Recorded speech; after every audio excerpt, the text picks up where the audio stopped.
목사님들 반갑습니다. 네, 우리가 또 오프라인에서 그냥 또 모이다가 또 지방에 있는 목사님들이 또 아주 멀리 있는 목사님들이 참석하고 싶은데 현실적으로 거리가 너무 멀다 이렇게 해서 그러면 우리 목사님들을 어떻게 섬길까 고민하다가 온라인으로 한번 또 시도해 보자 이렇게 해서 두 번째 온라인 지금 시도하고 있습니다. 그래서 올해 한번 온라인으로 이렇게 해보고 또 평가를 쭉 들어보고 또 다시 이제 내년에는 이제 결정하려고 합니다. 오늘 또 우리 대덕교회에서 또 아주 가까운 교회 샘물교회 목사님 부부는 현장에 와 계십니다. 몇 킬로 떨어졌냐 이러니까 2킬로 떨어졌대요, 우리 교회와. 그래서 너무 좋다. 그러면 우리가 전도 싹 해가 그 교회 다 밀어줄게. 지금 이제 이러고 있습니다. 지금 대덕교회는 거의 자리가 없습니다. 그래서 전도는 무지하는데 보낼 데가 없었거든요. 근데 오늘 우리 또 목사님 오셔서 좋습니다. 그리고 우리 또 지금 이 사역은 NCMN에서 진행하는 사역입니다. 우리 협약교회 목사님들 많이 들어와 계시고요. 비협약교회 목사님들이 또 7분 또 들어와 계십니다. 환영합니다. 그래서 또 주께서 우리 가운데 주시는 은혜대로 또 한번 나눠보고 싶습니다. 그 NCM에는 왕의 재정학교가 있잖아요. 이 왕의 재정학교에서 많은 목사님들이 오셔요. 한 10% 가량은 목사님이세요. 예를 들면 간사 학생 다 포함하면은 한 500명 정도 선 혹은 한 450명 정도 이런 선으로 이제 키즈 빼고 이렇게 움직이는데 여기에 보통 대략 한 10%가 목사님들, 사모님들, 전도사님들 이렇게 이제 분류가 되는데 진짜 인생 역전하는 목사님들이 계세요. 그런데 그냥 배워봐야 되겠다, 그냥 말 그대로 살아봐야 되겠다가 아니라 그냥 한번 배워봐야 되겠다. 자세가 다릅니다. 배워봐야 되겠다의 자세와 살아봐야 되겠다의 이 자세가 완전히 다른데요. 어느 목사님께서 우리 이 재정학교를 하고 그다음 마치는 날 수련 날 간증을 목사님이 하셨어요. 근데 그 간증이 저에게 굉장히 힘이 되고 또 이 간증이 많은 목사님들한테도 해당이 될 것 같고 그리고 또 제가 정말 많은 목사님들하고 상담을 하고 있는데 거의 이 목사님의 내용과 종류만 다르지 비슷한 영역의 상담을 정말 많이 했다. 그래서 오늘 이 목사님의 간증에 대해서 좀 소개하려고 합니다. 당연히 교회와 목사님 이름은 당연히 저희들이 보호를 합니다. 그래서 이 목사님에게도 또 제가 얘기를 드렸고요. 이거 써도 되나 물어봤고 써도 된다 해서 허락받고 지금 일단 간증을 먼저 한번 쭉 읽어드리고 그리고 우리 홍성근 목사님이 1강에서 왜 이렇게 중요하게 충성이라는 것을 강의하셨는지 이 간증을 들어보면 이해가 굉장히 될 거라는 생각이 들어요. 제가 어느 목사님의 우리 왕의 재정학교 수료하신 목사님의 간증을 제가 한번 읽어드리겠습니다. 좀 길지만 집중해서 들어주셔야 그 다음 강의하고 연결할 수가 있습니다. 저는 목사입니다. 어떠한 사역의 명목으로 돈이 필요해서 본교회 집사님에게 말했더니 김 집사님이 1,600만 원을 대출을 받아서 가지고 왔습니다. 또 다른 집사에게 얘기를 했더니 500만 원을 가져왔습니다. 그들은 빌려주었다고 생각했고 저는 그들이 그냥 주었다라고 생각한 차이는 그때는 몰랐습니다. 세상 물정 잘 모른 채 말씀과 기도에 전념하지 못한 저는 사기꾼의 목표물이 되기에는 너무 쉬운 사람이었습니다. 캄보디아에 본거지를 둔 GGF라는 봉사단체에 투자를 하면 이자를 많이 준다고 해서 모 집사님께 빌려서 1,000만 원을 넣었습니다. 알고 보니 사기였습니다. 비트코인에 투자하면 돈을 많이 벌 거라 해서 카드론, 신용대출로 5천만 원 대출해서 투자했습니다. 돈을 벌어보려고 다단계에 투자했는데 이것도 저것도 다 날아갔습니다. 정신을 차려보니 빚이 1억이 훌쩍 넘었고 제 형편상 감당할 수 없는 금액이 되어버렸습니다. 그러던 차에 1,600만 원을 그냥 주었다라고 생각했던 김 집사님에게서 문자가 왔습니다. 1,600만 원 대출금과 대출 이자 200만 원, 1,800만 원의 돈을 갚으라는 계산서였습니다. 그때서야 이것이 그냥 준 것이 아니라 빌려준 것이라는 것을 인지하였습니다. 은행빚, 카드빚도 빚이지만 본교의 성도인 김 집사의 돈을 갚지 못하면 목사로서 너무 체면이 서지 않았기에 뭐라도 해서 돈을 갚아야만 했습니다. 30만 원씩 몇 번을 갚았지만 쌓여있는 은행빚 매달 100만 원 이상씩 갚다 보니 김 집사에게 30만 원 주기도 어려운 채 돈을 못 주고 교회에서 설교를 해야 했습니다. 너무 힘든 시간이었습니다. 아무한테도 말도 못하고 고통스러웠습니다. 저는 영적 능력이 전혀 없는 목사로 주의 종이 아닌 체주의 종으로 강단에 서 있었습니다. 하나님이 전하라는 말씀은 전할 수 없었고 사람들의 눈치를 봐야 했습니다. 너나 잘해 하는 음성이 제 속에 계속 들렸기 때문에 설교는 맥이 없었습니다. 목사님 설교가 힘이 없다고 수군대는 이야기를 들었습니다. 김 집사의 돈과 대출받은 돈들을 어떻게 갚아야 하나 사모인 아내에게 말도 못하고 괴로워했습니다. 그러던 중 대문에서 출금만 하면 40만 원 준다는 광고를 찾았습니다. 기획 부동산이었습니다. 땅을 팔면 매도가의 10%를 주겠다고 했습니다. 그래서 주변 지인들에게 열심히 땅을 소개하고 다녔습니다. 그런데 아무리 소개해도 연결이 안 되는 것입니다.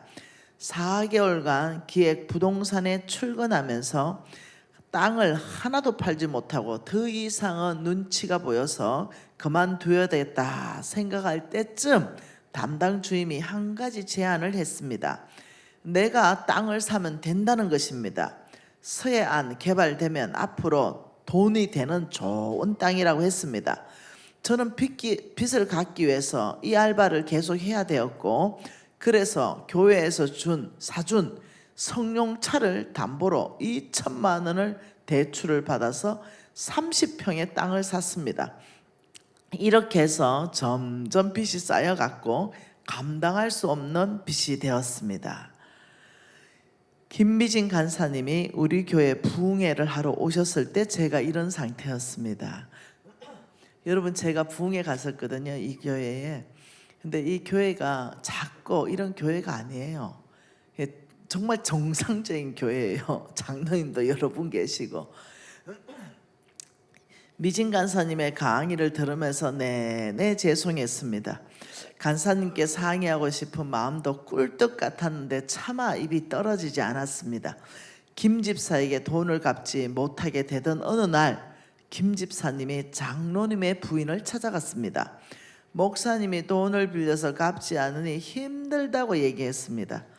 장로님 두 분이 김 집사의 금전 문제로 저를 찾아왔습니다. 그렇게 해서 그동안에 있었던 모든 사실을 다 털어놓게 되었고 눈물로 사죄하게 되었습니다. 사모도 이 문제를 알아야 되지 않겠냐고 해서 그 자리에 아내를 불렀습니다. 모든 것을 알게 된 아내는 충격받고 함께 통곡을 했습니다. 불명예로 교회를 사임받게 할 수 없는 이 상황 앞에서 장로님이 한 가지 제안을 했습니다. 목사님, 이대로 불명예 사임을 하시겠습니까? 아니면 NCMN 왕의 제정 학교를 다녀오시겠습니까? 이것이 제가 꼼짝없이 왕의 제정 학교에 오게 된 이유입니다. 그런데 왕의 제정 학교 왔는데 강사님이 삭개오야 내려오라 하는데 그만 눈물이 터졌습니다. 말씀을 읽고 연구하고 성도들에게 어떤 말씀을 전해야 할까 하나님 앞에 머물러야 하는 목사가 만몬에 묶여 끌려다니며 수령에 빠져있는 저는 바로 가룟 유다입니다. 하나님, 이렇게 눈물이 터졌습니다. 내가 하나님 말씀에 순종한 적이 언제였는지, 아니 하나님 말씀을 읽은 적은 언제였던가 너무나 죄송해서 얼굴을 들 수가 없었습니다. 왕의 제정학교 한 주를 마치고 교회 강단에 섰습니다. 막혔던 하수구가 터지듯이 눈물이 쏟아졌습니다.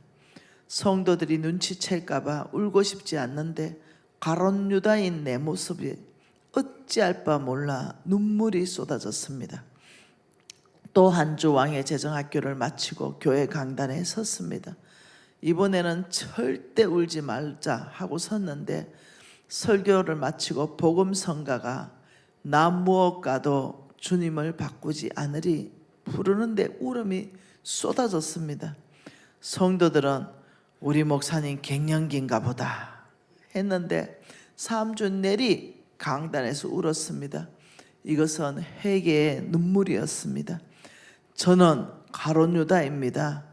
그런 저에게 은혜 주시고 기회 주시고 계신 하나님께 감사해서 흘린 감사의 눈물이었습니다. 4주차가 때부터는 눈물을 거두어 주시고 담대함을 주셨습니다. 이전에 하나님의 말씀을 담대하게 전하지 못하고 힘없는 설교를 하고 내려왔는데 저에게 하나님께서 성령으로 기름 부어 주셨습니다. 설교에는 힘이 생겼습니다. 성도들의 마음에 찔리는 메시지도 담대하게 전했습니다. 둘째 딸이 아버지 설교가 귀에 들린다면서 은혜 받았다고 말했습니다. 저는 왕의 제정 훈련에 열심히 임했습니다. 고백합니다. 30년 이상 목회하면서 지금처럼 설교와 상관없이 성경을 10장씩 읽은 것은 처음 있는 일입니다. 부끄럽습니다. 조원들에게 저의 상황과 빚지게 된 이유를 솔직하게 나누는 것이 저의 훈련이었습니다. 만몬의 종이 내가 다시 주의 종으로 돌아갈 수 있도록 조원들에게 기도 요청했습니다.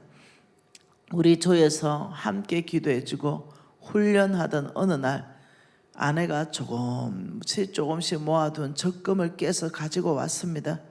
그것으로 한 집사에게 꾸었던 500만 원을 갚을 수 있었습니다. 아내에게 고맙고 미안했습니다. 작년에 워크아웃을 신청했는데 거절되었던 것이 있었습니다.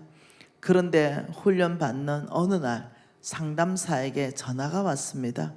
다시 신용회복위원회에 조정을 신청했고 원금과 이자가 60%의 빚이 탕감되었습니다.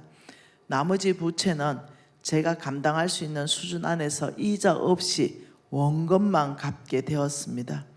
저는 지금 최선을 다해서 주인을 바꿔가고 있습니다. 다윗의 죄로 7만 명이 죽었듯이 영적인 리더인 내가 죽으면 성도들이 다 죽는다는 각오로 말씀 읽고 기도하며 양들을 위해 기도하는 종으로 회복하고 있습니다. 목사인 제가 바뀌니 교회도 바뀌었습니다. 빚 때문에 올 1월부터 아내에게 생활비도 하나도 주지 못하고 있었습니다. 저를 위해 평생 희생한 사모에 대한 감사와 미안한 마음을 전하고 싶어서 아내에게 화장품 있느냐고 물어보았습니다. 조금 남아 있다고 했습니다. 뭐라도 해주고 싶어서 내가 그럼 화장품 사줄게 했더니 재정학교의 플로잉 시간이었습니다. 아내에게 선물하고 싶은 성빈에게 화장품이 플로잉으로 나왔습니다. 손 드세요. 성빈 손 드세요. 나는 속으로 말했습니다. 나는 성빈이 아니고 속빈인데. 참 양심상 손이 들어지지가 못했습니다. 그러나 마음은 쿵쾅거렸습니다. 손을 들까 말까, 여기에 성빈이 있을까. 눈치 보던 중에 말라위 선교사님이 손을 드시는 것입니다. 그래서 내 마음 내려놓고 포기하고 있었는데 화장품이 한 세트가 더 있다는 것입니다. 액팅 간사님이 성빈이냐고 묻지 않고 목사님 계십니까 하는 것입니다. 손을 번쩍 들었습니다. 그 목사님이세요? 네, 저요. 그래서 화장품이 150만 원짜리 캐비어 화장품이었습니다. 제가 돈이 있어도 평생 사줄 수 없는 그 고가의 화장품으로 하나님께서 아내를 위로해 주셨습니다. 저는 왕의 재정학교를 수료하면서 말씀과 기도에 전념하는 진짜 주의 종, 재물을 충성스럽게 다루는 성빈으로 살기로 결단합니다. 지난주 당의 회의에서 우리 교회는 다음과 같이 결정하였습니다. 내가 모든 수련회를 다 가봤다. 진짜 심령의 변화를 주고 사람을 변화시키는 수련회는 왕의 재정학교다. 우리 모든 교인의 우리 교회의 모든 수련회는 앞으로 왕의 재정학교로 합시다. 교회에서 50% 재정을 지원하여 모든 성도에게 반드시 왕의 재정학교 가서 훈련 받도록 하자고 제가 제안했습니다. 그러니 한 장로님께서 의무까지는 하지 말고 자율로 하시지요 할 때 저를 왕의 재정학교에 적극 밀어넣은 장로님이 저보다 먼저 왕의 재정학교를 수료하고 저를 기다려주신 그 장로님이 말씀하시길, 우리 목사님 변하신 것 좀 보시오. 그리고 내 인생도 전체를 변화시킨 곳이 왕의 재정학교입니다. 나의 삶의 터닝 포인트가 된 학교입니다. 의무로 가야 됩니다 라고 거들어 주었습니다. 그래서 2026년 전교회 수련회는 왕의 재정학교로 수료하는 것으로 당회에서 결정이 되었습니다. 저는 왕의 재정학교를 통과하면서 처음 사랑이 회복되었습니다. 체주의 종에서 주의 종으로 돌아가게 되었습니다. 하나님과 왕의 재정학교에 감사를 드립니다. 잠언서 22장 여러분 이 7절 말씀이잖아요. 빚진 자는 체주의 종이 되느니라. 지금 이 간증이요 30년 이상 목회하신 이 목사님의 간증이란 말이에요. 그러니 지금 우리 주모로 참석하는 우리 목사님들 그리고 또 우리 간사님들에게도 상황은 다르지만 나에게 적용해 볼 점이 많다고 생각됩니다. 오늘 우리 홍성근 목사님께서 충성된 자에게 하나님이 맡기신다 이렇게 말씀하셨는데, 하나님은 재물도 충성된 사람한테 맡기고 복음의 메시지도 충성된 사람한테 맡깁니다. 디모데후서 2장 2절에 바울이 디모데에게 말하잖아요. 디모데야, 네가 나에게 들은 메시지가 있지. 그게 복음 알겠어요? 그걸 충성된 사람에게 부탁해라. 그래야 그들이 또 다른 사람에게 가르친다. 이게 충성된 사람의 특징이 배가자입니다. 그래서 우리 하나님은 충성된 사람을 찾으시고, 왜? 재물을 맡겨도 이들은 배가시키고 복음을 맡겨도 이들은 배가시키기 때문에 오늘 첫 번째 강의는 그래서 너무나 중요한 강의입니다. 이 30년 이상 목회하신 우리 목사님, 이 강단에서 말씀을 담대하게 전하지를 못했다는 거예요. 성도들의 눈치를 살필 수밖에 없다는 거예요. 아니 그런 처지가 되어버렸다고 말하고 있는 거예요. 왜? 성도들하고 금전관계를 명확하게 하지 않았기 때문입니다. 그러니 이 스스로 고백하는 게, 저는 영적 능력이 전혀 없는 목사로 주의 종이 아닌 체주의 종으로 강단에 서 있었습니다. 하나님이 천하라는 말씀은 전할 수 없었고 사람의 눈치를 봐야 했습니다. 목사님 설교에 힘이 없다고 수근거림을 제가 들었습니다. 여러분, 이것은 보통 얘기가 아닙니다.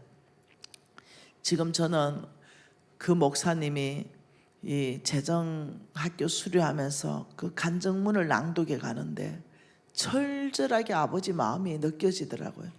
오늘날 강단에 참 현실이 아닌가 싶을 정도로 이 목사님에게 빚이 한꺼번에 그렇게 시작되지 않았어요. 이 목사님의 잘못된 그 첫 번째가 뭐냐면 인식입니다. 인식. 네, 이 목사님이 뭘 했어요? 사역의 명분으로 성도에게 돈을 요청했어요. 그 성도는 빌려준다고 해서 대출받아서 갖다 줬어요. 근데 이 목사님은 사역에 헌금을 해주시는구나 하고 받아들였어요. 그러니 이 둘 차이가, 이 굉장한 인식의 차이가 있다는 거죠. 이게 무슨 문제로 번집니까? 이거는 도덕적이고 윤리적이면서 영적인 문제로 번져버리는 거예요. 그러면서 제가 이 목사님 간증을 들을 때 성경 한 구절이 생각이 났는데요, 제가 다 읽어드리진 않는데 여러분들이 메모해놨다가 나중에 꼭 한번 읽어보세요. 신명기 25장 13절부터 16절에 보면 무슨 말이 있냐면, 내 주머니에 두 종류의 저울추를 넣지 말라 라고 명확하게 말합니다. 그러면서 내 하나님 여호와께서 가증히 여긴다. 여러분, 가증히 여긴다는 게 원래 원어가 뭔지 알아요? 역겨워한다, 이런 뜻을 가지고 있어요. 그러니 네 주머니에 두 저울추가 있으면 하나님이 역겨워한다, 네, 이런 뜻이에요. 그 하나님 너무 싫어한다는 거죠. 이스라엘 백성은요, 여러분, 이거 제가 28기 재정학교에서 두 저울추를 가지지 말라는 강의를 하려고 지금 기도하고 있습니다. 왜냐하면 제가 자료를 다 찾아보니까 이스라엘 현지 안에서 어느 한 사업가의 집터에서 두 저울추가 발견이 실질적으로 됐어요. 그래서 이것이 팩트로, 아주 이 저울에는 예를 들면 1g이라 적었다면 실질적으로 그 무게는 1g이 안 되는 거, 뭐 이런 거 있잖아요. 이 저울추가 발견이 돼서 현지 이스라엘 그 유물 박물관에 그게 보관되어 있습니다. 그래서 내가 실제로 이 하나님 메시지가 이스라엘 백성 안에 있었던 일인가 싶어서 이번에 강의 준비하면서 찾아봤어요. 그러니 실화야, 실화. 그래서 제가 이거 지금 강의안 작성하고 있습니다. 그러니 우리 하나님은 이스라엘 백성들이 그래 살고 있었기 때문에 너희 주머니에 두 저울추를 넣지 말아라. 네가 물건을 구입할 때는 무거운 저울추를 가지고 받고, 물건을 네가 살 때는 또 가벼운 저울추로 상업적으로 속인다는 말이에요. 그러니 우리 하나님께서는 정직한 저울과 정직한 추를 쓰라는 말씀이 성경에 굉장히 많습니다. 그러니 하나님께서 이것은 그냥 단순하게 상업적인 말씀만 하신 게 아니에요. 이 경제적인 영역 안에서 하나님께서는 어떠냐? 말씀으로 직접적으로 내 그 안에 심판으로 개입하겠다, 이 말입니다. 나는 개입하겠다. 정직한 자에게 복 주고 부정직한 자에게 내가 그 재물을 거둬가겠다. 이 하나님의 심판이 경제적 안에 개입하는 바로 그런 얘기예요. 그러니 우리는 한번 생각 한번 해보자는 거죠. 우리 목사님들 생각 한번 해보십시다. 나는 이 목사님과 다른가?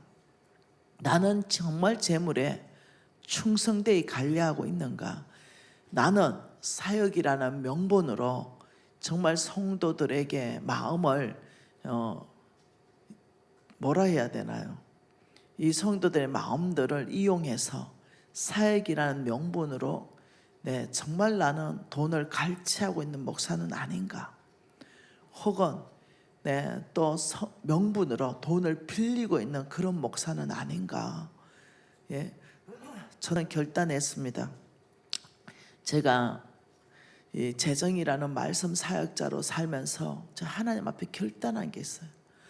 사역이라는 명문으로 내 개인적으로 절대로 두 가지 저울추를 가지지 않을 것이다. 내 굶으면 차라리 내 굶겠다. 이거 제 삶 하나님 앞에 결단했습니다. 절대로 사역이라는 명분으로 내 이권을 취하는 것에 대해서 0.1%도 하지 않을 것이다. 여러분이 교회 재정과 나의 개인 재정을 정말 분리하고 계신가요? 제가 우리 목사님들한테 묻고 싶습니다. 어느 사람이 저를 찾아왔습니다. 그리고 막 울어요. 간사님, 30년 섬겼던 이 교회를 이제는 제가 떠날 때가 됐습니다. 막 울어. 야, 떠나면 안 되지 이러니까, 간사님 어느 교회 다니는지 물어보지 마십시오. 안 물어봤어요. 어느 교회 다니는지 몰라요. 물어보지 말라 했어. 간사님, 우리 교회는 큰 교회는 아닌데 모든 헌금일 우리 담임 목사님이 다 관리하는데 발표를 하지 않습니다. 그리고 늘 모자란다는데 우리는 교인으로서 그 모자라는 부분을 좀 펼쳐놓고 함께 고민하고 모자라면 함께 헌금하고 싶은데 돈이 어떻게 쓰였는지 이게 발표가 전혀 없이 매일 모자란다니까 30년을 섬기다가 이젠 지쳤습니다. 제가 떠나고 싶어서 떠납니다. 이렇게 말하는 거예요. 마음이 많이 아팠습니다. 목사님들의 첫 번째 회개의 영역인 어디냐? 재정입니다. 재정이 첫 번째 회개 영역입니다. 성적인 영역보다 더 엄중한 영역이 재정적인 영역입니다. 성적인 영역도 엄중하죠. 그러나 그거는 죄의 영역이고 재정의 영역은 주인이 바뀌어버리는 영역이에요. 한 사람이 두 주인을 섬길 수 없다. 하나님과 재물을 어찌 겸해 섬길 수 있겠느냐. 이 재정적인 영역은요, 이게 너무나 높은 수준의 영적인 영역이에요. 여러분 삼각형 그림 있지요? 삼각형 그림을 밑둥부터 시작해서 세 등분으로 한번 나누는 걸 머릿속에 넣어보세요. 그러면 가장 밑에 파운데이션, 기반이 뭐냐면 하나님 음성 듣는 삶이에요.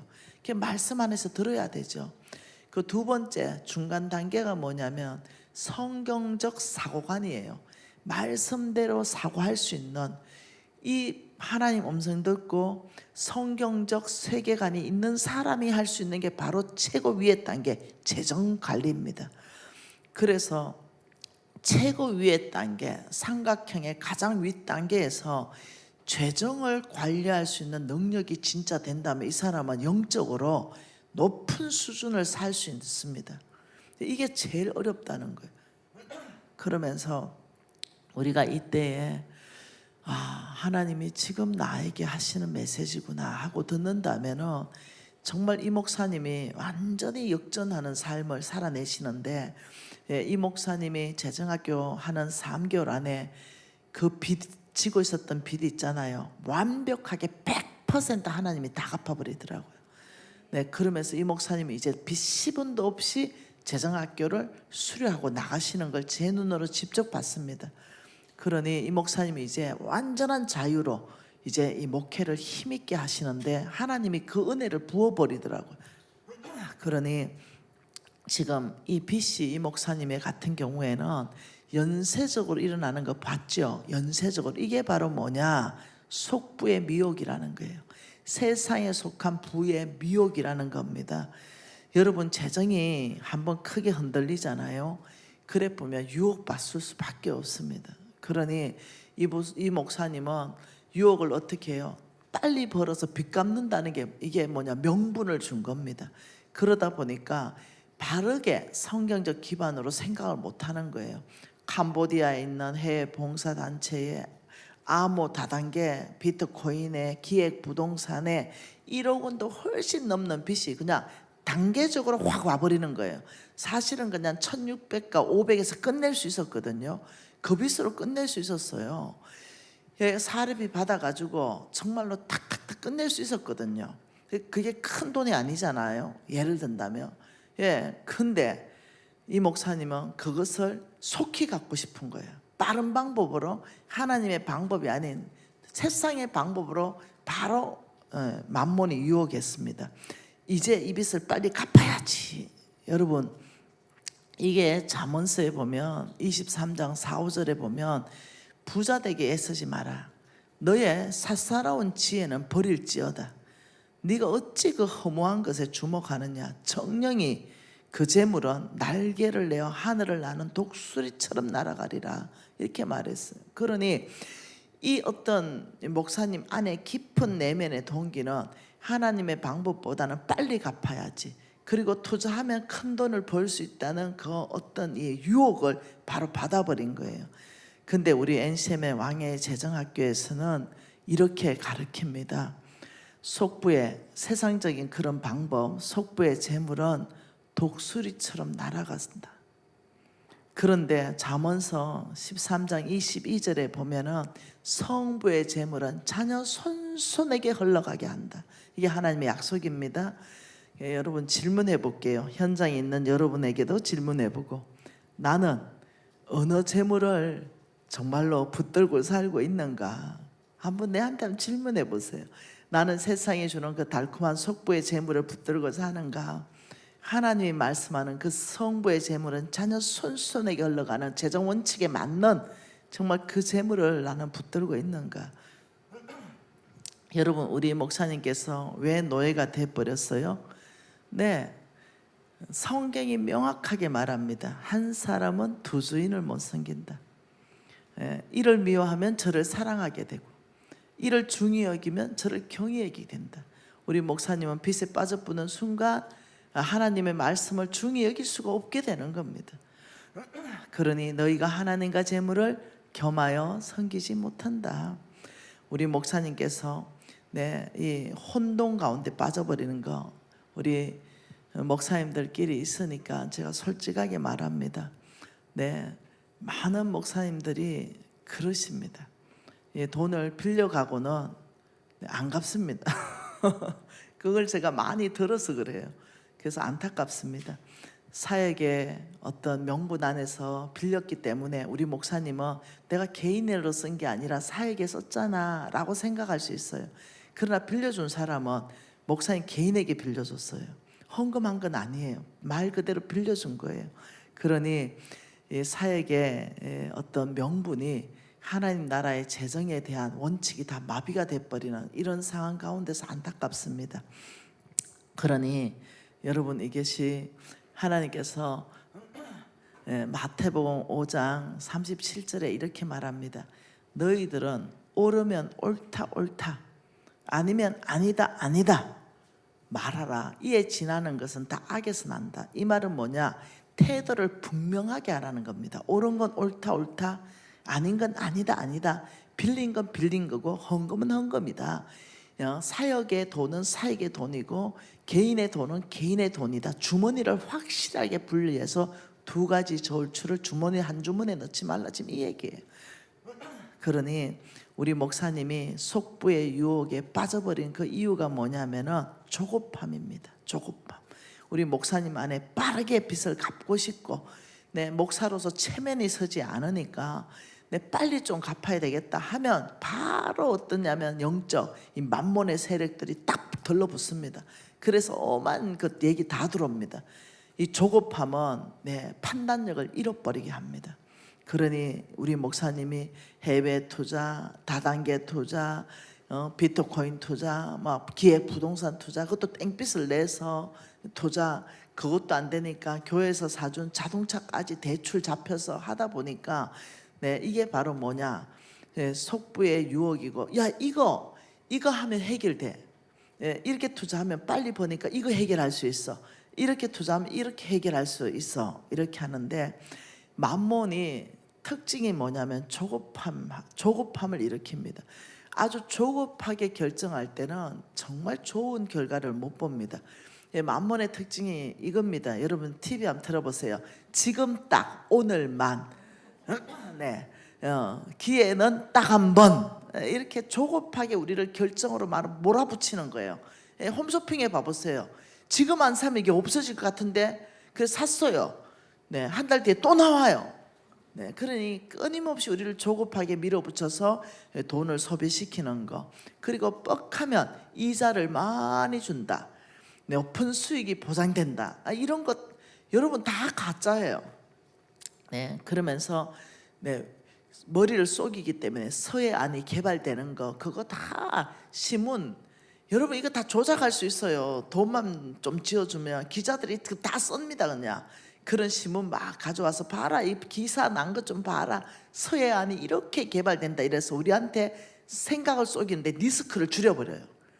리스크가 이만큼 있다고 생각을 하는데 그 신문을 들이대면서 순간적으로 나의 리스크를 확 줄여버린다니까요. 그래서 사야지 이래 돼버리는 거예요. 이게 속이는 거예요. 그리고 꼭 보면은 네, 사람들끼리 신뢰관계를 이용합니다. 이용해가지고 이 사람이 소개했기 때문에 땅을 이제 사도 괜찮겠지. 목사님이 소개한다 해보세요. 신뢰관계. 여러분 제가 만일 소개한다 해보세요. 전 죽어도 안 하겠지만 제가 만일 딱 소개해서 야 이거 사면 이거 대박이다 하면 여기 있는 나를 좋아하는 사람은 살걸요. 이게 신뢰관계를 이용해 하는 거예요. 그래서 저는 그런 일 안 합니다. 네, 앞으로도 안 하고 영원히 안 합니다. 그러니 중요한 게 잠언서 28장 22절에 악한 눈이 있는 자는 재물 얻기에만 급급하다. 빈궁이 자기에게 임하는 줄을 모른다. 악한 눈. 남을 피해 주고라도 내가 여러분 생각해봐. 기획부동산 사기잖아. 그런데 관계를 이용해서 너에게 땅을 떠넘기면 내는 10%를 얻어. 1억짜리 팔면 그날로 바로 1,000만 원 떨어져. 근데 하나님이 악한 눈이다 그거는. 그러면 너는 머릿속에 내 재물 얻는 것만 급격해진다. 근데 너에게 실질적으로 빈궁이 도달하는 걸 네가 알지 못한다. 참 안 됐습니다. 근데 이 목사님은 몽땅 빚을 털어보고 주의 종으로 거듭나버렸잖아요. 이게 참 감사하잖아요. 이 목사님은 또 체면 때문에 더 깊은 수령으로 빠졌어요. 이게 참 위험한 암정이에요. 체면. 이놈의 체면. 성도들에게 돈을 못 빌려서 못 갚았으면은 그 성도하고 쇼부를 봐야 되는데 이놈의 체면 때문에 목사가 성도에게 돈을 못 갚으면 안 돼 하는 체면 때문에 은행에 빚 내고 가드 빚 내고 성도의 빚을 내고. 여러분 이거 체면 이거 여러분 중요합니다.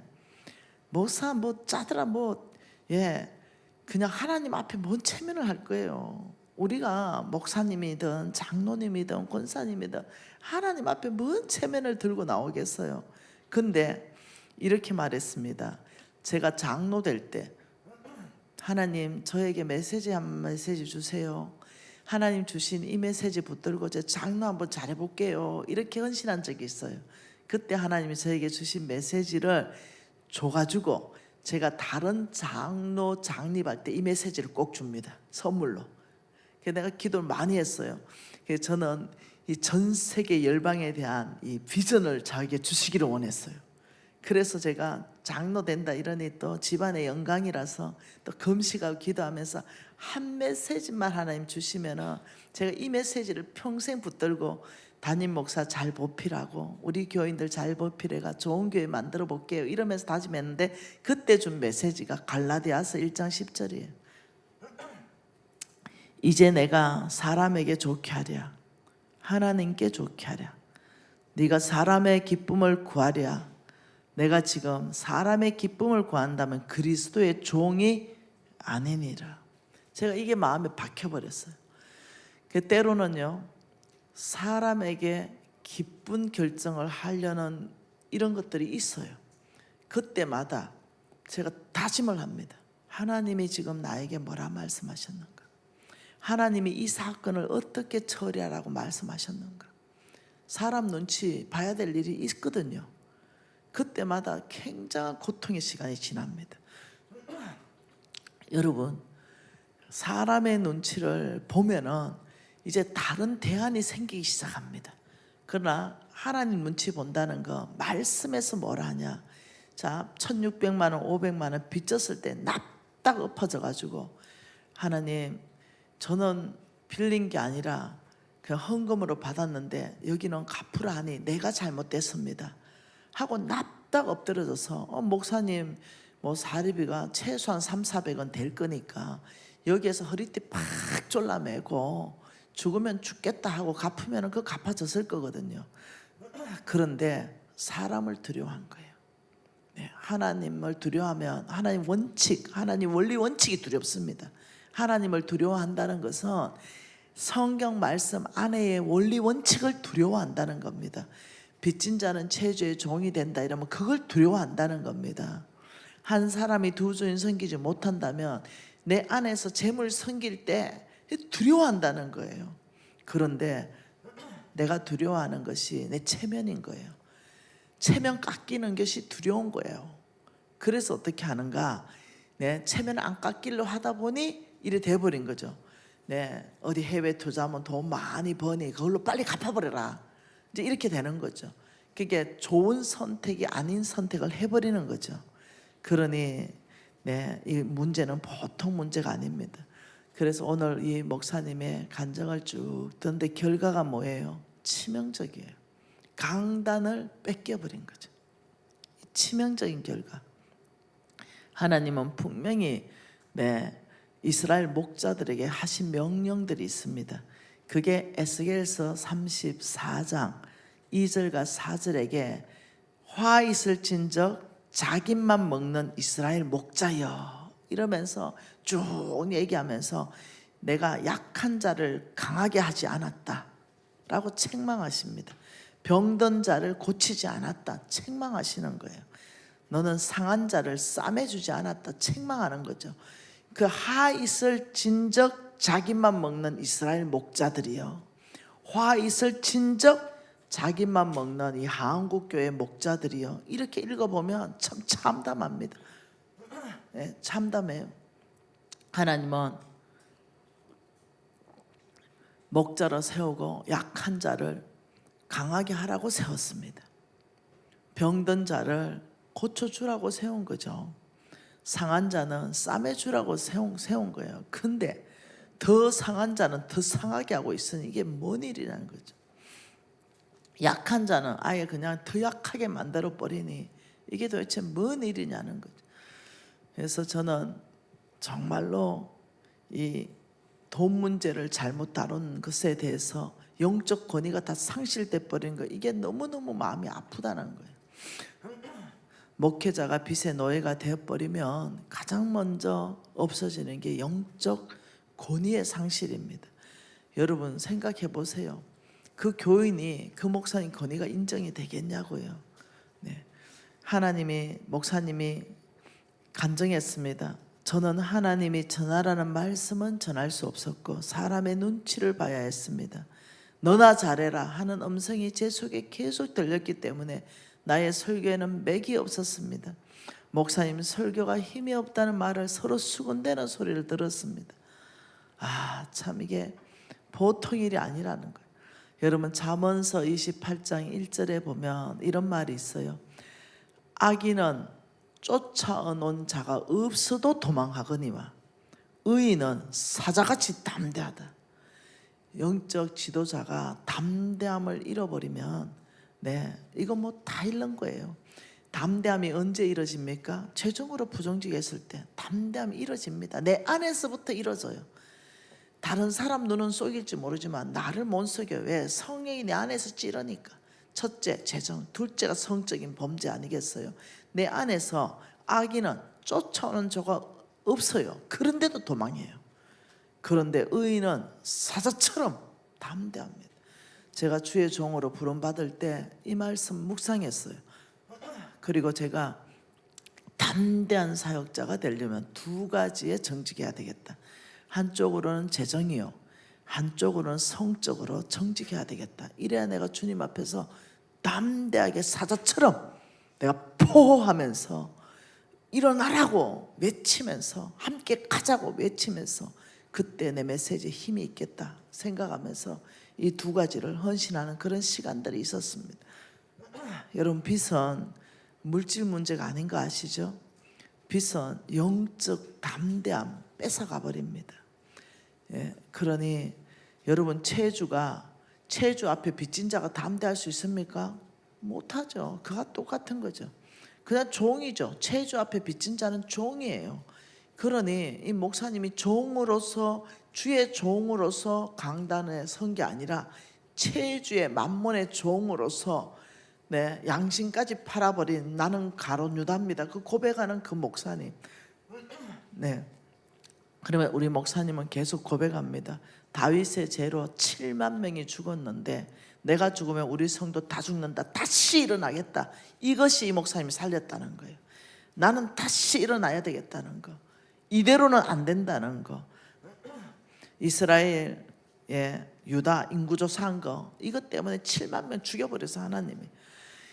군사력이 아니고 국력은 하나님을 신뢰하고 하나님께 의존하라 해놨더니 이 교만한 다윗의 마음이 쑥 돌아가지고 요압이 뭐라 했습니까? 왜 이런 죄를 범하시려고 합니까? 하고 만류했어요. 그런데도 다윗이 강행했습니다. 7만 명 죽을 때 여러분, 이거 금지했거든요. 속전 없이 계수하지 말아라 했거든요. 근데 계수한 거예요. 그래서 이 짱 난 겁니다. 그 목회자의 죄는 목회자 죄에서 안 끝납니다. 공동체에 영향을 미치는 것이 목회자의 죄입니다. 담대한 설교를 못하면 교인들이 어째 됩니까? 영양실조 걸려요, 교인들이. 여러분, 눈치 보는 목양을 하게 되면 어째 됩니까? 하나님께서 하라는 일을 못합니다. 그러니 우리 모든 성도들의 영적 성장을 이끌어가지 못하는 거예요. 그러니 이 돈 문제는 나의 돈 문제가 아니라 그 이상의 문제로 가고 있다는 거예요. 목사가 바뀌니까 교회가 바뀌었습니다. 오늘 이 목사님 이래 고백하는 대목에서 참 소망이 큽니다. 여러분, 요한복음 10장 10절에서 11절을 보면 도적이 오는 것은 도둑질하고 멸망시키고 죽이고 이것뿐이다. 도둑질, 죽이고 멸망밖에 없다. 근데 내가 온 것은 양으로 생명을 얻고 더 풍성하게 얻게 하기 위해서다. 이 목사님이 고백합니다. 다 빼앗겼던 거, 도적이 나에게서 다 뺏어간 거, 영적 권위 뺏어간 거, 담대함 뺏어간 거, 강단을 아예 도적들한테 내놨던 거, 이대로는 안 되겠다. 내가 다시 탈환한다 라고 생각했던 거, 이게 이 목사님을 살린 겁니다. 하나님이 모든 것의 주인이시고 공급자이기 때문에 이제 나의 안정감을 하나님께 두는 그 훈련을 우리 왕의 재정학교에서 하면서 이 목사님에게 담대함을 준 거예요. 그러면서 그래, 내가 이제는 까마귀를 보는 것이 아니라 까마귀를 보내시는 그 하나님을 내가 보리라, 이러면서 바꿔간 거예요. 그래서 왕의 재정학교에서 이 목사님은 살아났어요. 왜요? 삭개오야 내려오라. 회복의 길에 첫 주간에 눈물이 터져버린 거죠. 그러니까 하나님이 이 목사님을 부르시고 기회를 주셨죠. 삭개오야 내려오라. 삭개오는 예수 만나기 위해서 올라갔어요. 거기는 개인적인 인간적인 생각으로 올라간 자리예요. 근데 우리 주님은 그 네가 올라간 자리에 거기서는 만날 수 없어. 내려와라. 삭개오야 내려오라. 그러니 내려오니 거기 예수가 있었어요. 근데 많은 사람은 자꾸 올라가려 합니다. 올라가야 예수를 만날 것 같기 때문입니다. 자꾸 올라가요. 내가 박사학위 더 받아야 되겠다, 올라가요.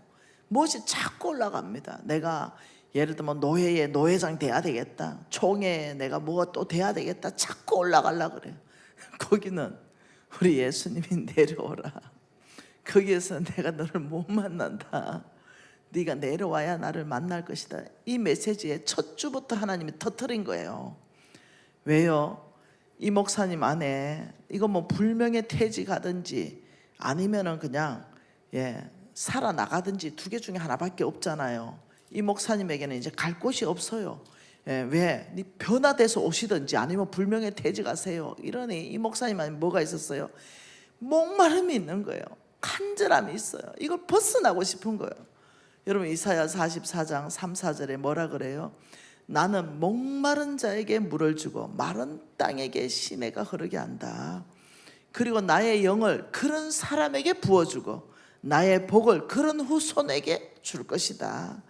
그래서 풀 가운데 솟아나고 시냇가에 버들같이 내가 번성하게 한다. 그러니 이 목사님은 이거 뭐 두 가지 앞에서 변화되든지 변화되어 살아나든지 아니면 나는 불명예 나는 그냥 잘리든지 두 가지 앞에서 얼마나 간절했겠어요. 장로님들이 가서 변화해서 오세요. 아니면 불명예 퇴진입니다. 이러면서 기회를 준 거예요, 장로님들이. 그러니 이 목사님은 그냥 설렁설렁하게 있을 수 없는 거야. 그냥 앉아 있을 수 없는 거야. 목숨 걸어야 되는 거야. 난 반드시 바뀌어야 되는 거야. 이 4개월 동안 나는 정말 다시 강단을 찾아야 되는 거야. 지금 이런 것 안에서 이 목사님 목숨 건 이 훈련에 돌입했다는 거예요. 그러니 하나님 첫 주부터 눈물이 터져나가면서 아직까지 남아있는 돈이 많았을 거 아니에요. 1억도 훨씬 넘는 돈 60% 단감 받았으니 나머지 돈이 많을 거 아니에요. 그런데 그 재정학교 졸업하는 기천에 그걸 다 그냥 100% 갚아버리면서 자유의 몸으로 하나님이 내보내시는 걸 봤다니까요. 그걸 동기들이 그렇게 해버리더라고. 왕의 재정학교에 그 기수의 동기들이 다 헌금해버리더라니까요. 이렇게 회개하고 이렇게 돌이키는 목사님 하나님이 자유케 하라 한다 해가지고 동기들이 싹 헌금해가 그 빚을 다 갚아버리더라니까요. 하나님이 그 큰 역사로 이 목사님을 풀어버리는 그 은혜. 그 목사님이요 다른 목사님들도 빚에 꽉 차가 온 목사님이 한둘이 아니었어. 안 바뀌어. 다른 분들은 안 바뀌었어. 이 목사님 혼자 바뀌었어. 어떻게 생각하세요? 어떻게 생각하십니까? 이제 돌아갈 데가 없으니까 하나님 앞에 무릎 꿇는 겁니다. 그래서 이 목사님은 자기의 자리 뽕나무를 포기했습니다. 자기의 자리를 포기했어요. 체면 포기했습니다. 왜요? 조원들한테 그 조원도 다 평신도잖아요. 난 목사인데요 30년 이상 목회했는데요 네 이렇습니다. 이거 어떻게 얘기해? 목사 체면에. 근데 자기의 뽕나무 포기하는 거야. 자기가 올라갔던 자리 싹 다 포기하는 거야. 그리고 그냥 내려와 버리는 거야. 그냥 바닥에 내려와 버리는 거야. 있잖아요 저 다시 주의 종 되도록 기도 좀 해줘서 나 지금 일이 만몬의 종 되었으니 내 이렇게 고통스러운데 다시 주의 종으로 거듭날 수 있도록 그 다 평신도 집사들한테 그 얘기를 털어놓는다. 이거 아무나 할 수 있는 게 아니야. 뽕나무에서 자기의 자리를 다 포기한 자만, 내려오는 자만, 내 체면 다 포기하는 자만, 아주 갈급하고 간절한 자만 할 수 있는 거.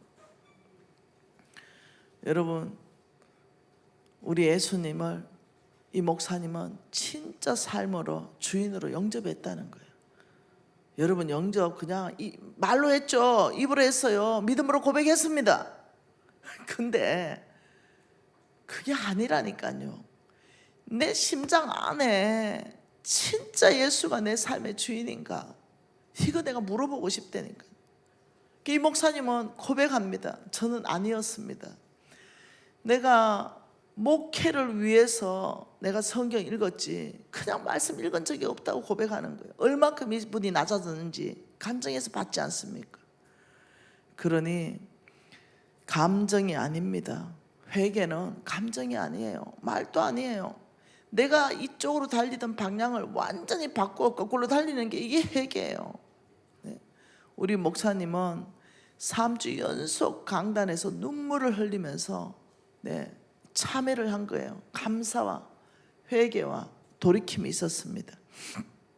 시편 51편 17절에 하나님께서 구하시는 제사는 상한 심령이라 여호와여 상하고 통회하는 마음을 주께서는 멸시하지 않습니다. 여러분 이거 얼마나 위로가 됩니까? 참된 회개는 이 목사님에게 나는 가룟 유다입니다. 이 고백에서부터 터져 나온 겁니다. 그래서 삭개오가 방향을 돌려버리잖아요. 소교 빼앗은 거 있으면 네 갑절로 갚아버리고 내 재산의 절반은 가난한 사람한테 주겠다 할 정도로 돌려버리잖아요, 방향을. 그런데 이 목사님도 바로 그렇게 돌려버리는 거예요. 자기의 모든 체면 다 내려놓으면서 방향을 돌리는 겁니다. 그러니 기적이 일어나기 시작했는데 아내가 째매째매 조금씩 작게씩 모아놓은 적금 500만 원 깨서 그 빚 500만 원 갚습니다. 이게 이제 이 목사님이 하나님을 경험하는 출발이 시작된 거예요. 그러면서 이 목사님이 아내한테 미안해가지고 했는데 어떻게 해요? 150만 원짜리 화장품을 전격적으로 하나님이 공급하는 이 경험에서 하나님이 아들아 내가 너와 함께 있다는 이 확신 아니겠어요? 아내하고 둘이 속삭였던 대화를 하나님 들으셨어요. 여보 화장품 있어? 내가 사주고 싶네. 뭔 돈 있어 사줘. 그 대화를 들으시고 하나님께서는 캐비 화장품 150만 원짜리를 준비하시는 하나님, 아들아 내가 너의 공급자란다. 이걸 깊이 경험했어요. 그런 이 목사님 깨져버리는 거예요. 하나님 앞에 바싹 낮출 수 있는 거예요. 그리고 이 목사님 상감되지 않았던 것이 그 거절됐던 것이 그 전격으로 그게 재정학교 안에서 풀려버립니다. 그러면서 이 목사님이 기적을 경험하는데 남았는 돈 수천만 원 또 있어. 이게 재정학교 동기들이 벌떼처럼 일어나가지고 쪼매씩 만 원, 2만 원씩, 3만 원, 4만 원씩. 홍성근 목사님은 저하고 헌금 제일 많이 했어요. 네. 나중에 본인이 제일 많이 했어. 그래서 그걸 다 갚아버리는 거예요. 그런데요, 그게 그냥 일어납니까? 그게 그런 일이 안 일어나요. 근데 하나님이 이 목사님의 참된 회개 가운데 하나님이 누군지를 다 보이신 거예요. 여러 영역으로 보이신 거예요. 그러면서 야고보서 5장 16절에 보면 우리 다 아는 말씀입니다. 그러므로 너희 죄를 서로 고백하고 병 낫기를 위하여 서로 기도하라. 의인의 간구는 역사하는 힘이 크니라. 이 목사님 체면 다 내려놓고 기도 부탁 겸손하게 하고. 이 목사님에게 최고의 서성은 고난입니다. 이 목사님에게 최고의 서성이 고난이라고요. 우리는 고난을 대하는 태도를 서성으로 모셔야 됩니다. 왜냐하면 히브리서 5장 8절에 보면 그가 아들이시면서도 그가 예수 그리스도가 하나님의 아들이시면서도 받으신 고난으로 순종함을 배웠다. 그러니 우리 예수님은 순종을 뭘로 배웠다? 고난으로 배웠다. 고난을 통해서 예수님은 순종을 배웠다. 이 목사님 지금 그 얘기하는 거예요. 이 큰 고난으로 나는 철저하게 무릎 꿇는 그 순종을 배웠다. 나의 최고의 서성은 고난이다. 하나님 앞에 순종을 배울 수 있는 최고의 서성이다 하면서 무릎 꿇은 거예요. 얼마나 수치스럽습니까? 이 목사님 얼마나 고통스러웠어요. 그런데 그걸 오히려 내놓으면서 뽕나무에서 내려오면서 오히려 하나님 말씀 앞에 배우는 시간으로 본인이 자신을 드린 거예요. 30년 이상 목회한 베테랑 목사님이에요. 제가 그 교회 가서 집회했잖아요. 그런데도 성경을 읽어본 적이 없다. 이 고백 겸손하게 되면 안 되면 고백 못해요. 못한다니까요. 지금 나는 그 교회 가가지고 설교할 때 성경 저는 200번 읽었어요 이러는데 아이고 나는 안 읽고 있는데 얼마나 힘들었겠어요. 근데 내가 그 교회 집회 갔다 왔는데 고백하기를 저는 성경 안 읽었습니다. 30년 목회하면서 안 읽었습니다. 오직 설교 준비만을 위해서 읽었습니다. 여러분 이 고백 아무나 못합니다. 성령의 능력으로만 할 수 있는 고백이라니까요. 성령이 진짜 임해야만 할 수 있는 고백이라니까요. 내가 목사인데 이거 어떻게 고백해? 근데 이 목사님 체면이고 뭐고 주님 앞에 다 버린다. 나 진짜 거듭난다. 삭개오야 내려오라. 이때 내려오는 것 이거 아무나 결정할 수 있는 게 아니에요. 그러니 이 고통은 어찌 보면은 자세만 바꾼다면 큰 열매의 어떤 시작점이다. 고통이 이 큰 열매의 시작이다. 우리 눈에는 열매는 안 보이고 고통만 보여. 근데 우리 하나님은 뭐라고 합니까? 우리 하나님의 연단받는 자에게는 의와 평강이 온다. 히브리서 12장 11절 말씀 아닙니까? 연단받기로 결정하냐? 내가 너에게 그 연단하는 데 있어서 우리 하나님은 참 감사합니다. 연단만 있는 게 아니고 꿀도 있어. 당근도 있고 채찍도 있는데 당근도 있고 꿀도 있어. 그러면서 우리를 힘있게 하면서 주의 사람으로 만들어 가는데 최고 중요한 게 이 목사님은 주의 종으로 귀환했다는 겁니다.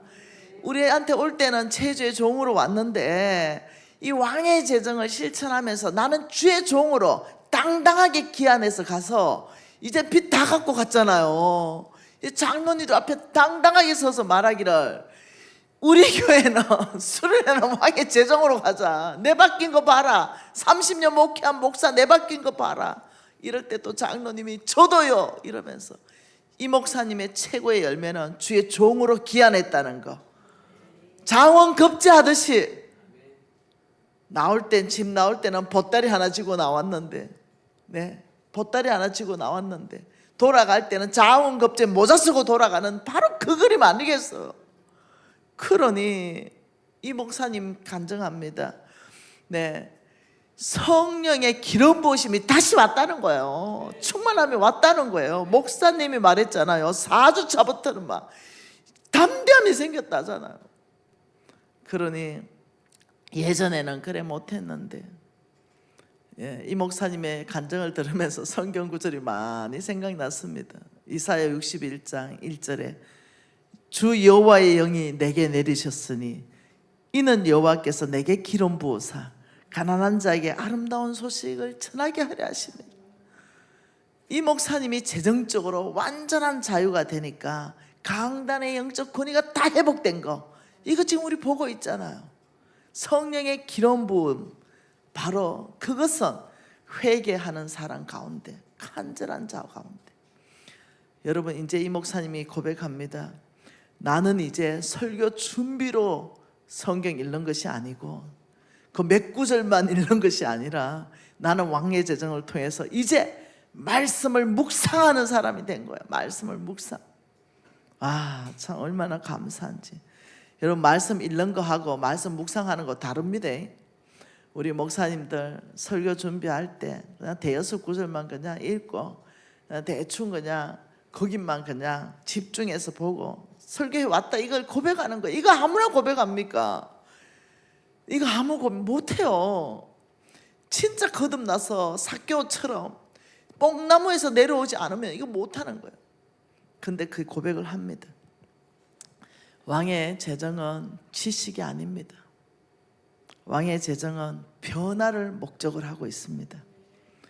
내 말씀이 내 안에서 살아낼 때, 말씀이 내 안에서 살아낼 때, 왕의 재정이 뭡니까? 라고 말한다면 왕의 재정은 지식이 아닙니다. 왕의 재정은 변화입니다. 왕의 재정은 바로 거기서부터 시작하는 겁니다. 사람들은 왕의 재정을, 목사님들의 병 중에 병이 뭐냐면 자꾸 지식을 배워서 전달하려고 그래. 그때 그 목사님 한 커플만 온 게, 한 분만 온 게 아니에요. 여러 목사님 왔는데 안 바뀌었다니까요. 그냥 배워가가지고 교회 가서 가르치는다는 생각만 있으니까 안 바뀌는 거예요. 이 목사님은 내가 안 바뀌면 죽어. 못 돌아가 교회로.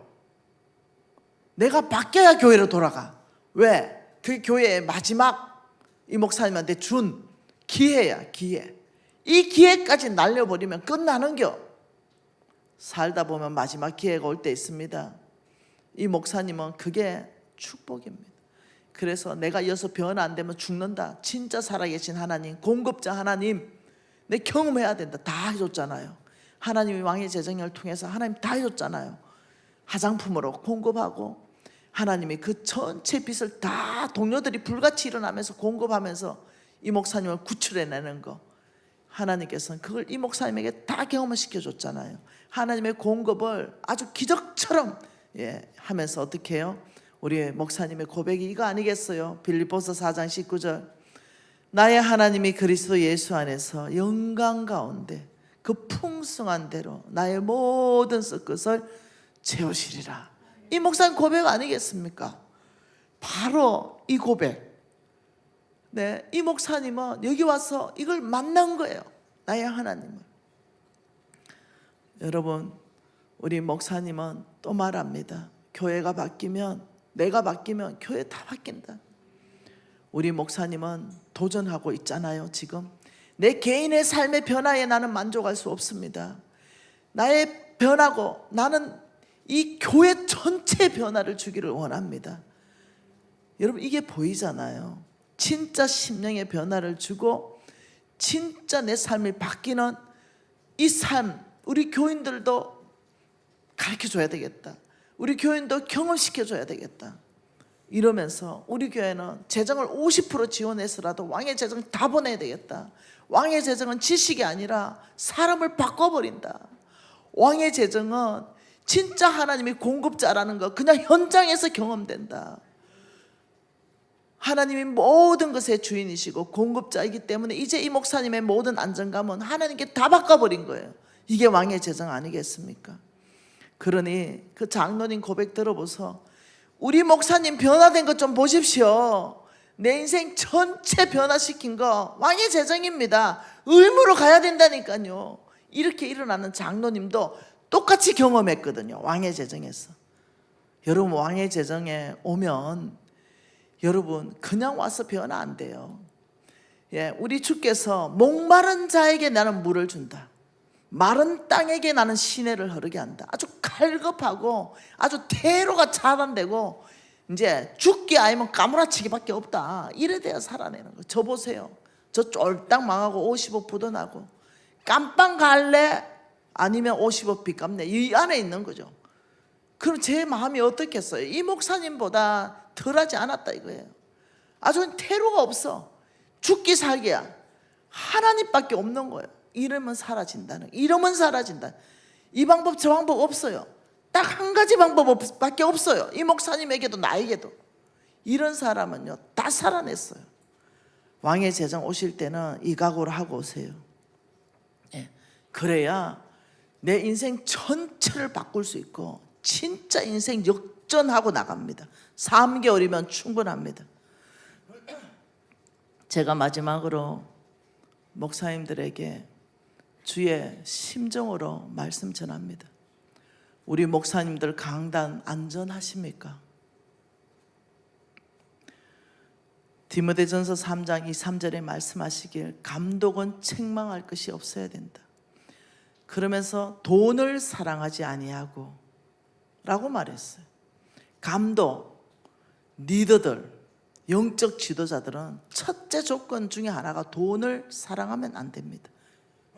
그게 하나님께서 감독의 자격으로 말하고 있어요. 그러니 오늘 하나님께서 우리에게 주신 메시지를 다시 한번 결정 한번 해보십시다. 생각 한번 해보십시다. 체면의 자리에서 내려오는 거 삭개오야 내려오라. 내가 빚지면서도 괜찮은 척 침묵하고 있다면 삭개오야 내려오라. 체주의 종이 되어서 만몬에 꽁꽁 묶여 있는데도 내 체면 때문에 입 다물고 있다면 삭개오야 내려오라.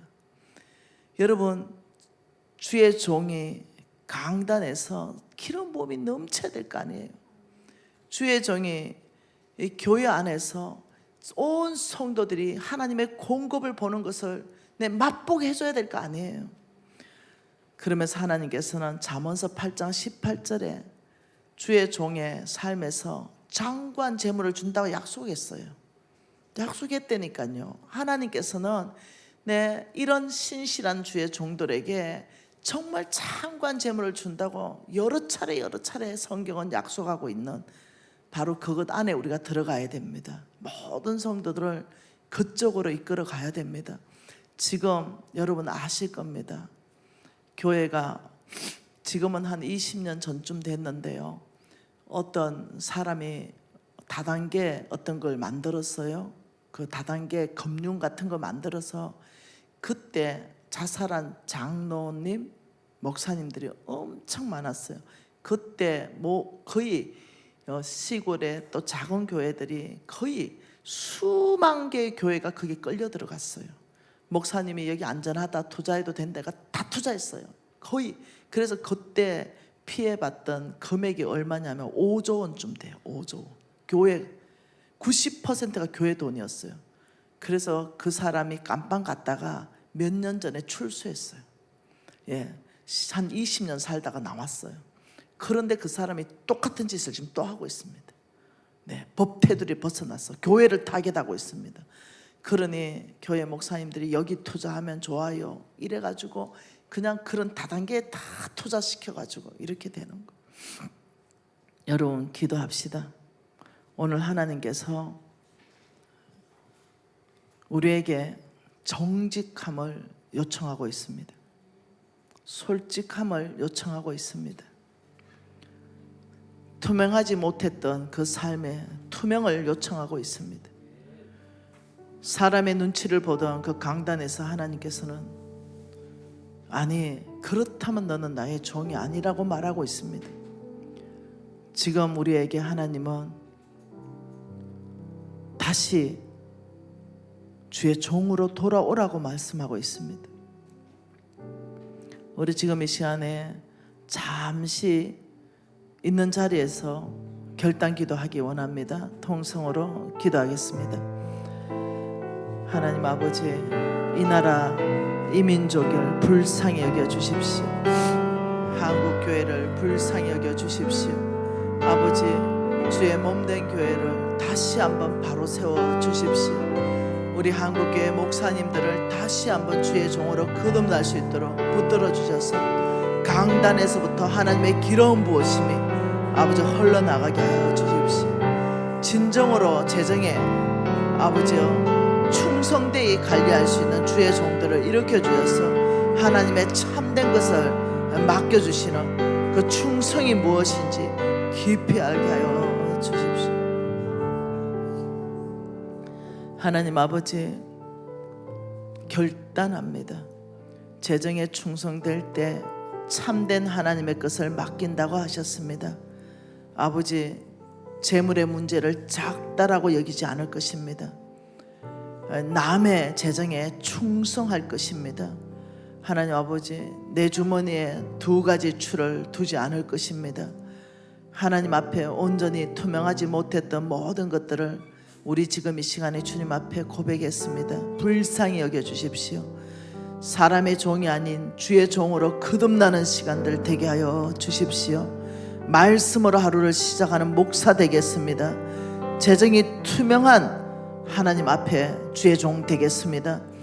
그래서 성도들 앞에 담대히 말씀을 전하는 목사 되겠습니다. 주여, 한국교회 안에 새로운 바람을 일으켜 주옵소서. 예수님 이름으로 기도합니다. 아멘.